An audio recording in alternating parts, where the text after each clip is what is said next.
du Bénin debout, la liberté de Christ sonore. C'est l'exécution de l'hymne national qui a levé les rideaux sur l'Assemblée générale ordinaire de la Fédération béninoise de boxe ce samedi 20 décembre 2025 à la Maison des Fédérations, après une minute de silence observée en l'honneur des défunts de cette famille du noble art. La bonne nouvelle, c'est qu'une des pépites de ce programme s'est bien illustrée et nous ramène une belle médaille, une médaille de bronze, ramenée par Elisabeth Salano.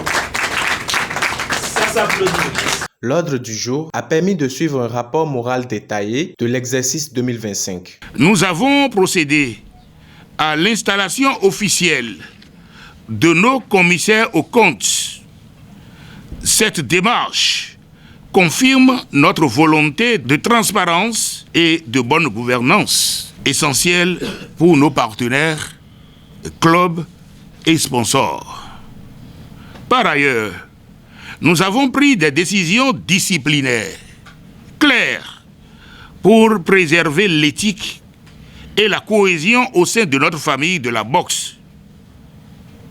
Chaque édition a été guidée par le respect des tests et le souci de protéger notre image institutionnelle.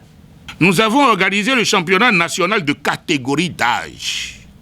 Le premier depuis 1958. Que la Fédération béninoise de boxe est née.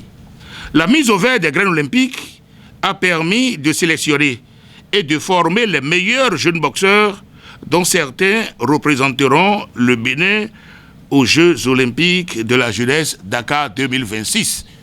Le championnat national amateur à Ouida a réuni les meilleurs boxeurs du pays et offert des combats professionnels face au Ghana et au Nigeria avec des victoires notables de nos athlètes.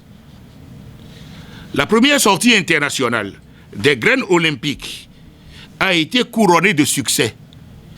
7 combats contre 7 Togolais et 7 victoires sur 7 à la limite du deuxième round.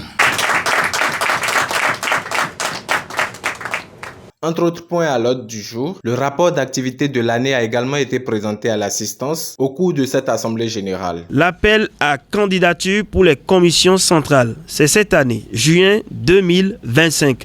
La Fédération béninoise de boxe a lancé un appel à candidature pour la constitution des commissions centrales. Et c'est dans le cadre de sa volonté de renforcer la gouvernance interne et d'assurer la participation de tous les acteurs dans la gestion de la discipline. Et dans le cadre de la réorganisation stratégique de ces activités, la FEBEBOS a tenu un conseil fédéral extraordinaire le samedi 30 mai 2025 au siège de l'institution.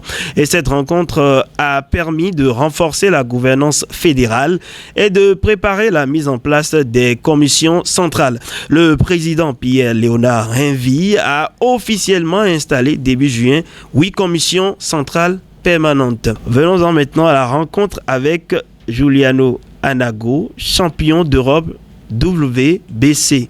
C'était en août 2025 au point 11 et quelques semaines après sa victoire au championnat d'Europe WBC des poids légers, le 26 avril 2025, le boxeur franco-béninois Juliano Anago a été reçu au siège de la FEBEBOS par le président Pierre-Léonard Rinvy. Cette audience a permis au champion de présenter sa ceinture WBC Europe et de partager son expérience avec la fédération qui a félicité Juliano Anago pour cet exploit international, valorisant ainsi le rayonnement de la boxe béninoise à l'échelle européenne. Il faut noter que cette assemblée générale a également été mise à profit pour voter l'adoption du budget prévisionnel de l'exercice 2026, sans oublier l'adoption de la nouvelle version des tests qui régissent désormais la Fédération béninoise de boxe. Je pense que nous avons suivi tout ce qui a été dit.